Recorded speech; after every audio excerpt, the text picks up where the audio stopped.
Hi, this is Melina with How's Your Mental Health with Melina and Beth. I'd just like to say that neither Beth nor I are professionals. We are just two friends who like to share our experiences with mental health through various topics. Also, I'd like to add, if you are triggered by anything that you see, please close your video, contact your support system, contact your local mental health facility and or 911. If you do contact 911, please let the dispatcher know that it is for mental health reasons. There have been things put into place to help with the transition to be a little bit more smoother than what it used to be. Thank you, and I hope you all have a blessed day and enjoy the video. Hello, this is Melina with, again, How's Your Mental Health with Melina and Beth. I am Melina, and you are... Beth, how are you doing today? Oh, I'm doing good. How was your day? Well, I should say, how was your morning? Because we kind of spent the... How was your afternoon? Because we kind of spent the morning together. It's been the morning together. We ate breakfast and went to the grocery store. And then I came home and unloaded the dishwasher, folded my clothes. I haven't put them up yet, but I folded them. They're laying on the bed. And loaded the dishwasher back. Tried to take a little nap. And then started watching one of my news stations that came on at 2 o'clock today.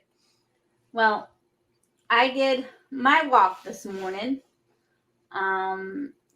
Went and ate breakfast into the store, and when I came home, I did some crafts. I got some housework done. My clothes are folded and sitting on my bed to be put away. And I called my sister-in-law, and her and I chatted while I worked on getting the stuff lined up for today. And it literally took an hour and a half because I just got done when you texted and said you were ready. Oh, my goodness. That's why I said just give me a few minutes. All right. Well, while we're giving you a few minutes, I'm going to go ahead and show one of my 5-dimensional pictures to start with. Okay. So hit your... I see it. Oh, I like the butterfly. See, I was seeing a pansy. I wasn't seeing a butterfly. Now you see the butterfly? I can see parts of it, but... What do you mean parts of it? I see it more as a pansy. Well, at the very top where the V is, you have the antenna and the body. Then you have the two flops, the two wings at the top and the two wings at the bottom. And where all those wavy lines go, that's the tail. Uh-huh. And it's against the blue sky. Okay.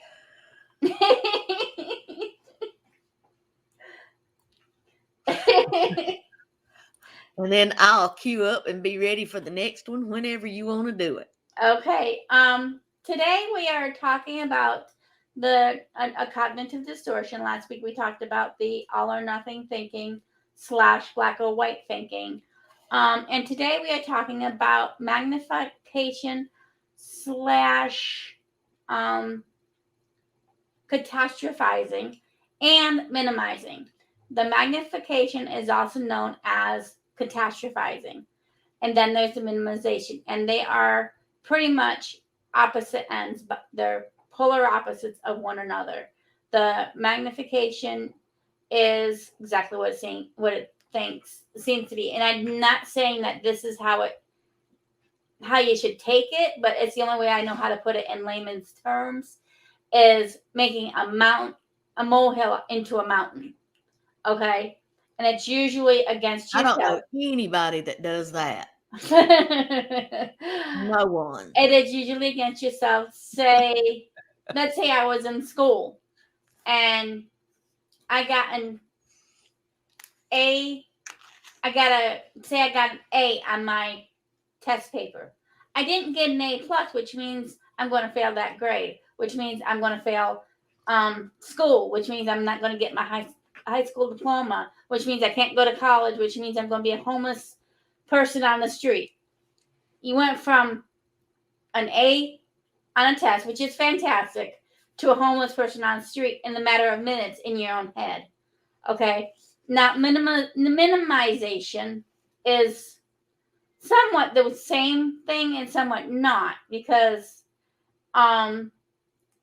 say somebody told me that I looked pretty. I would say, no, I don't. I've got this wrong and I've got that wrong and this wrong and that wrong. Discounting all the positives, but enhancing all the negatives. That is minimization. Okay? And I've got, of course, a web thing that we can look at that will explain it probably a little bit better than I did.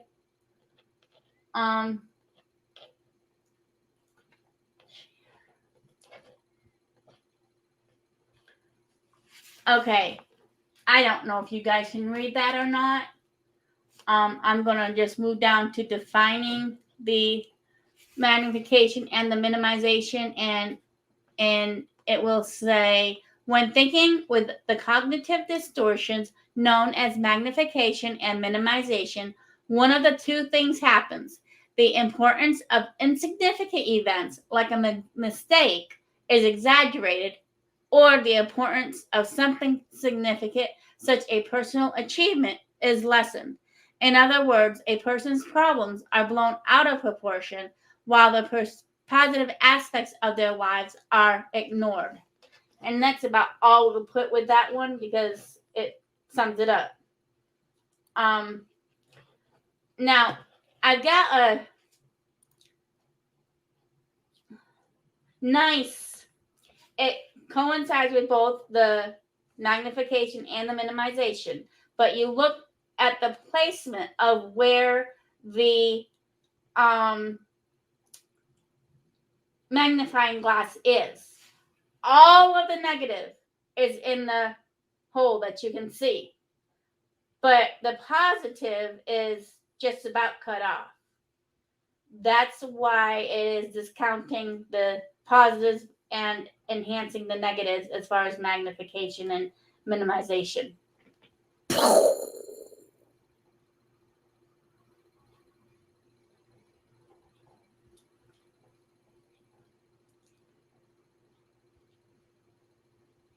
You done?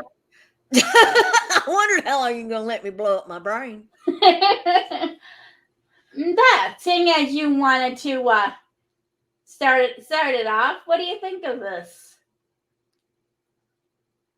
Did I not just emphasize that by blowing my mind up? That didn't count. Yes, it did. No, it didn't. Can you relate to this? Sure, I think everybody can relate to that. Mm-hmm. Yeah. I can't. I'm just perfect. Yeah. Yeah. My feet are up, so I'm okay. Not good. But what are you drinking? Me? Water. Oh. What do you think I'm drinking? Milo's sweet tea from Food Line. I'm drinking distilled water, or not distilled, filtered water. Uh-huh. It's pretty much the only thing I drink anymore, although I did get some raspberry lemonade at the store. Now, the next one is interesting. It's just another way of looking at what catastrophizing is. The worrying mind. You worry about every little detail and things that are beyond your control at certain aspects. So catastrophizing creates disasters out of mundane happenings of our life. When habitually engaged in catastrophizing can take over our lives and interfere with the joys of living. And I can actually vouch for that one. Because and it does go, and I have read on various things researching this that if you have anxiety, if you have depression, you may be more prone to doing this. I'm not going to say that is absolutely certain because different sites said different things. So you would need to do your own research on that one. But for me, I would tend to agree with it because I've had it happen to me mm-hmm, as well. yeah, because when if you keep thinking about the bad things that's going to happen or that can happen, there's no room to think about anything happy. Because as I stated before, you can only think one thing at a time.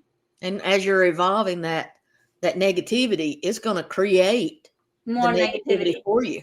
Yeah. It's going to create the problem that you never should have had to begin with. Yeah. Now, let me see. This one here, I liked it, and I figured maybe we could take a few minutes to talk about the last sentence. Okay? Why do we catastrophize our setbacks and minimize our victories? Maybe taking a more realistic inventory of what really happened will be the cure.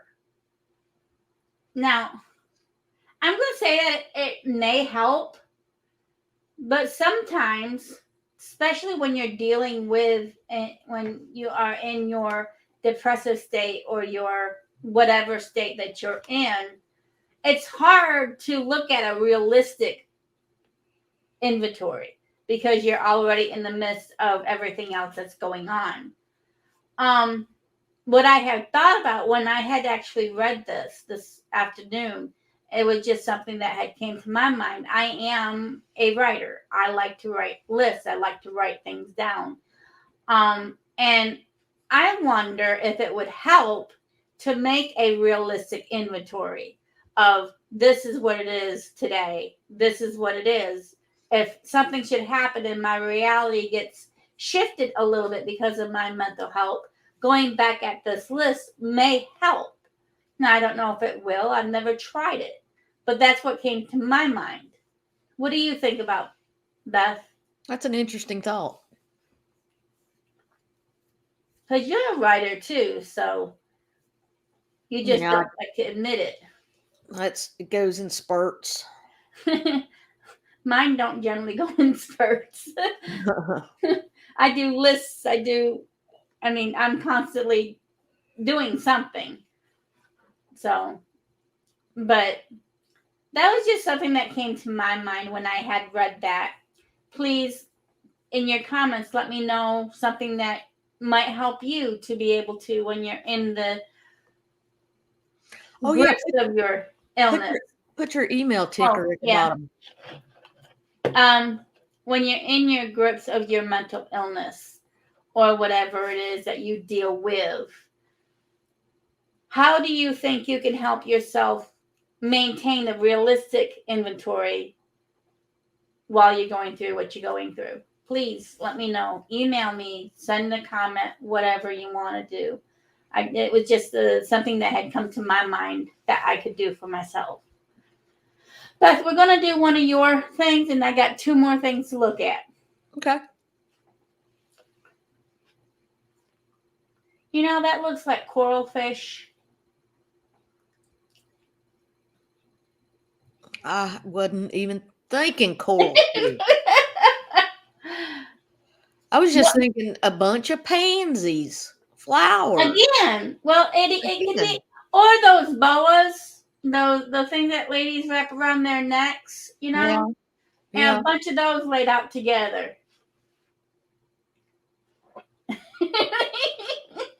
You're just wanting to see flowers today. That's all. That's it. Okay.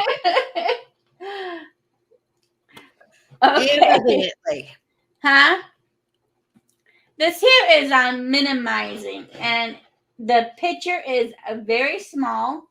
I will screen share it, but I will tell you, you probably won't be able to see it.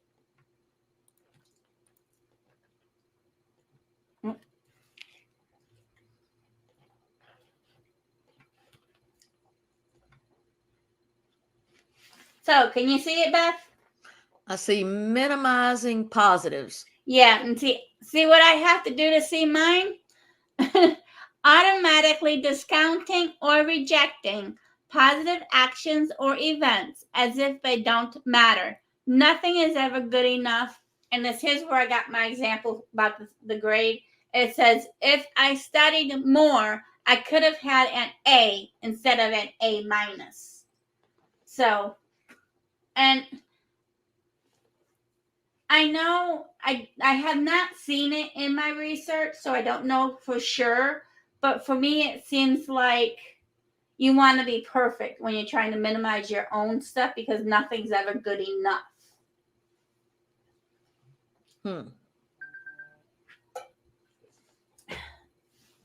Now, the last one I've got is on discounting the positives. Focusing on the negatives and minimizing or ignoring the positives is another example of cognitive distortion. In this case, an individual will focus on the one thing that went wrong instead of the things that went right. We take the negative details and magnify them while minimizing all the positive aspects of a situation. When we diminish the positives, we come up with several reasons why the positive event in our lives doesn't count. For example, one may say, I just got lucky that my proposal was accepted, or I got promoted at work only because no one else wanted it. Concentrating on the negative and minimizing the positives will nearly always be disappointing and prevent you from enjoying the accomplishments and achievements. And Beth is texting. I am. My mother texted me, so I had to text her back. So it's just like discounting the positives is like, how do I put this? Let's just say you have a small worm. I don't know nothing about bugs, but let's just say you have a small worm. And instead of giving the worm the positive things that it needs, you give it the negative. So what's going to happen to that worm? It's going to shrivel up. I'm going to put it on a hook and throw it into a pond. But, and it's also like, I have heard this scenario quite often. You have two dogs, okay? One is a positive and one is a negative. You feed the negative more than you do the positive, then the negative is going to grow bigger and stronger than the positive. But if you feed the positive more, the positive will grow bigger and stronger than the negative. And it's get off that negative. Huh? We got to get off that negative. We do. And unfortunately, there's a lot of people on the negative. And I am sometimes. I mean, I'm definitely especially if you get cranky. Well, I'm negative against myself a lot. Yes, you are. Now, somebody else, I can tell them all the wonderful things about them. But I even get embarrassed if somebody tries to tell me something that's good about myself. I don't want to hear it. And that's my own thing. But we have to know that discounting the positives and enhancing the negatives is not healthy. Also, making something that's small into something that's humongous is also not healthy. There has to be an even medium between both aspects of our thinking. So I'm going back to Beth's video, and I can already see it, and I see an Indian.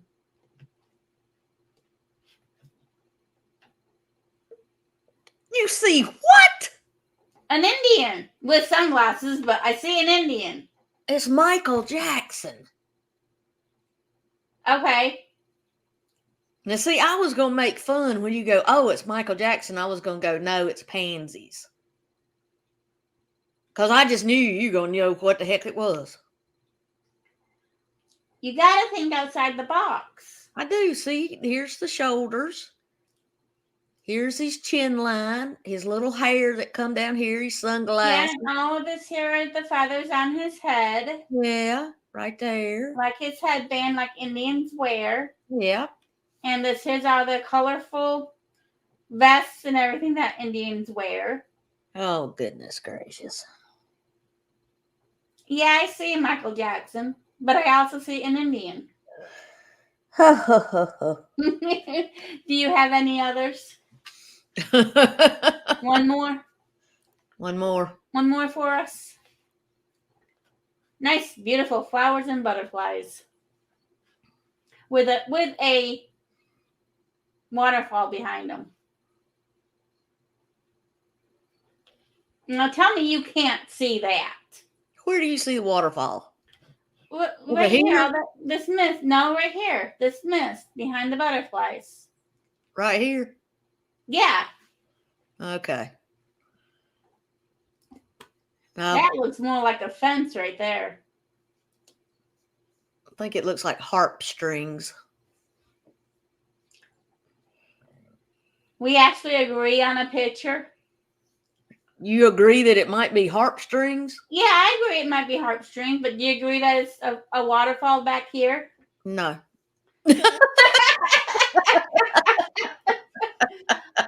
All in the perspective.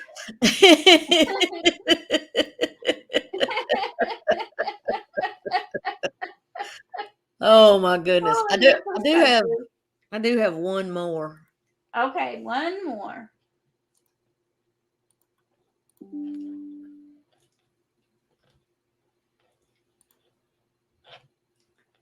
Oh, a nice peacock.